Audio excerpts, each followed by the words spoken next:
Bonjour à tous et bienvenue dans cette nouvelle vidéo. Aujourd'hui, on va voir ensemble comment décrocher l'entretien d'embauche en ne préparant que 5 questions. Alors oui, c'est possible à une condition, il faut vraiment identifier des questions récurrentes en entretien d'embauche et des questions stratégiques. Donc je vous ai identifié ces questions et on va voir ça tout de suite ensemble. Donc la première question qui est parlez-moi de vous. Alors généralement, cette question, on la pose tout au début de l'entretien d'embauche. Alors, je vous ai également fixé pour toutes les questions les attentes de votre interlocuteur pour vraiment identifier les besoins et ce que veut vraiment savoir votre interlocuteur qui n'est autre que le recruteur. Donc vous pouvez vraiment savoir ce qu'il veut et vous pouvez vous placer là-dessus pour orienter votre réponse. Donc sur cette question, le recruteur, il veut savoir, il veut connaître votre état d'esprit. Est-ce que vous allez réussir notamment à être synthétique? Parce qu'il faut savoir que cette question, il veut pas que vous lui fassiez un roman de votre vie. Il veut que ça soit synthétique. Et il veut savoir si vous correspondez au poste. Est-ce que votre expérience, est-ce que vos compétences, s'aligne avec l'emploi qu'il propose. Donc là, l'objectif vraiment de cette question, c'est que si vous pouvez essayer de voir le descriptif du poste et de vraiment guider votre réponse sur le poste associé. Ce que vous ne devez surtout pas faire, c'est parler de votre vie privée. Lui, il n'en a rien à secouer de votre vie privée. Lui, il veut savoir votre domaine d'expertise, votre domaine de compétences. Ça sert à rien aussi de parler trop longtemps. Je reviens sur ce que j'ai dit avant, synthétiser. Il faut savoir que au Japon, la dernière année d'études, on apprend à synthétiser. C'est le level le plus haut de l'intelligence parce que vous faites des choix. Et lui, ce qu'il veut savoir, c'est est-ce que vous êtes intelligent? Est-ce que vous savez synthétiser? Et donc là, c'est cette question qui va en fait déterminer cela. Donc, première question, parlez-moi de vous. La deuxième question, quelles sont vos qualités et vos défauts? Donc à travers cette question, le recruteur il veut savoir vos limites et surtout vos traits de caractère. Parce que si vous devez intégrer une équipe, est-ce que vous allez réussir à intégrer l'équipe? Est-ce qu'il ne va pas y avoir de problème dans l'équipe? Parce que si maintenant vous avez un trait de caractère qui ne va pas du tout, on ne va pas prendre le risque. On va aller sur un autre candidat.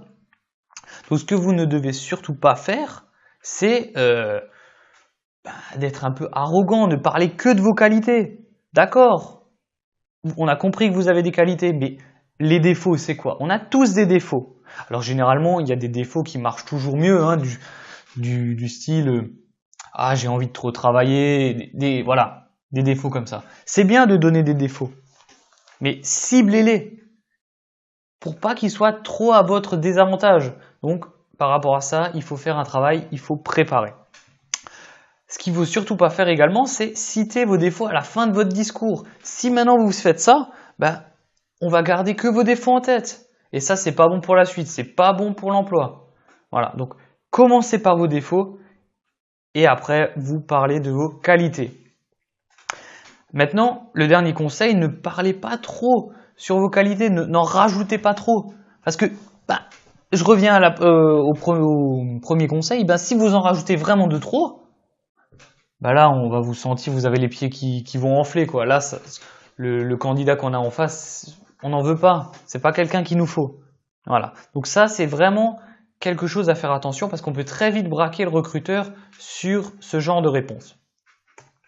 Alors la troisième question, que connaissez-vous de notre entreprise? Alors là, le recruteur, il veut savoir si vous avez été curieux. Est-ce que vous avez été intelligent? Est-ce que vous avez eu l'intelligence de venir regarder ce qu'on fait? Est-ce que vous venez pas juste pour notre marque, vu qu'on est une grande entreprise, on a de gros salaires, voilà. Là, il faut que vous montrez vos motivations.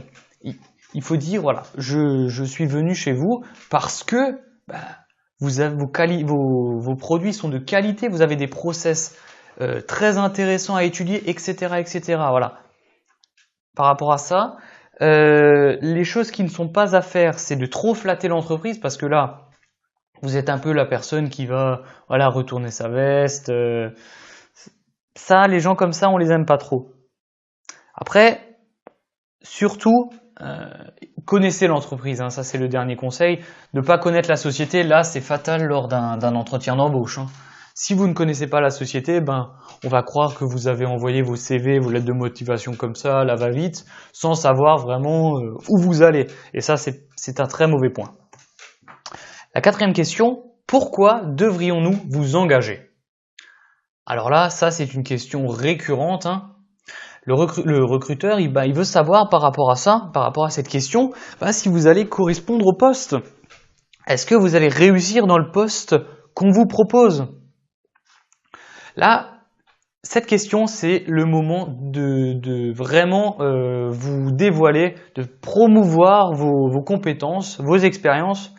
Là, c'est vraiment le moment de vous vendre. Par contre, il ne faut pas se vendre juste comme ça. Il faut se vendre avec des exemples concrets. Voilà, moi, j'étais bon là parce que j'ai fait ça, ça. Et ça a permis à mon entreprise de gagner tant et tant. Chiffrez vos exemples, montrez que vous savez chiffrer. Si vous savez chiffrer, vous êtes quelqu'un d'intelligent. Et c'est ça qu'on veut. Le recruteur, il va recruter quelqu'un pour apporter quelque chose à la société. Il ne va pas recruter quelqu'un dans le vent. Là, c'est le moment de vous vendre. Et c'est ça l'objectif de cette question. Alors, ce que vous ne devez surtout pas faire, c'est hésiter avant de répondre. Parce que si vous hésitez, on sait tout de suite que pourquoi il est là celui-là. Voilà. Et surtout, justifier sans montrer d'exemple, ça, c'est très mauvais également. Alors, la dernière question, avez-vous des questions? Alors ça, c'est les questions typiquement pièges, à faire attention. Donc, qu'est-ce que le recruteur veut savoir à travers cette question? Êtes-vous satisfait de cet entretien? Mais surtout, avez-vous des interrogations? Si vous avez des interrogations, ça veut dire que vous vous intéressez au poste. Ça veut dire que vous en avez envie. Et c'est ça, préparez des questions à l'avance. Même si c'est des choses bêtes, préparez-vous des questions.